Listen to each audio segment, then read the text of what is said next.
আজকে আমি একটি খুব সহজই রেসিপি নিয়ে চলে এসেছি। বাসন্তী পোলাও আপনারা নিশ্চয়ই বাড়িতে অনেকবারই বানিয়েছেন, তবুও আমি আপনাদের সাথে রেসিপি শেয়ার করছি, কারণ আমি প্রথমবার বানাচ্ছি। তো তার জন্য আমি কিভাবে বাসন্তী পোলাওটা আমি বানিয়েছি সেটাই আপনাদের সাথে শেয়ার করছি।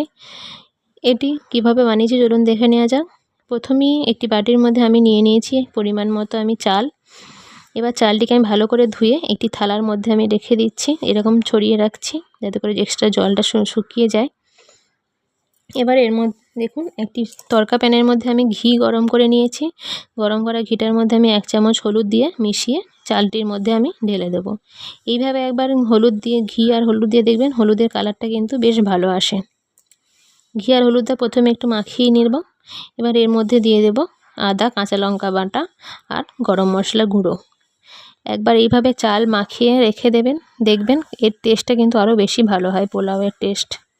এটি মাখিয়ে রেখে দেবো আমি। ততক্ষণ এইদিকে দেখুন একটি হাঁড়ির মধ্যে আমি নিয়ে নিয়েছি তেলের মধ্যে আর ঘি। আপনারা চাইলে শুধু ঘি দিয়েও কিন্তু করতে পারেন। এবার দিয়ে দেবো তেজপাতা, লবঙ্গ আর দারুচিনি ফোড়ন, এলাচ।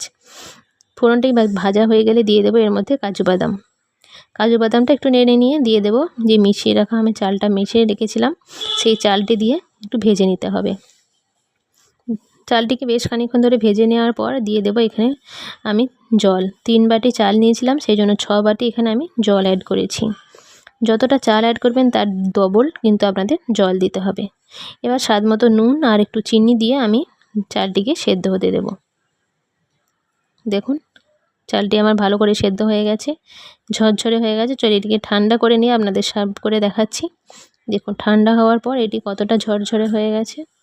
একটার সাথে একটা কিন্তু একদম গায়ে লেগে নেই, একদম ঘাট মতো বা গলা মতো কিন্তু হয়ে যায়নি, ঝরঝরে আছে। এইভাবে চাল আর জলের রেশিওটা কিন্তু আপনাদের অবশ্যই মাথায় রাখতে হবে। তো দেখতেই পাচ্ছেন কত সহজেই তৈরি হয়ে গেল বাসন্তী পোলাও, একদম ঝরঝরে বাসন্তী পোলাও।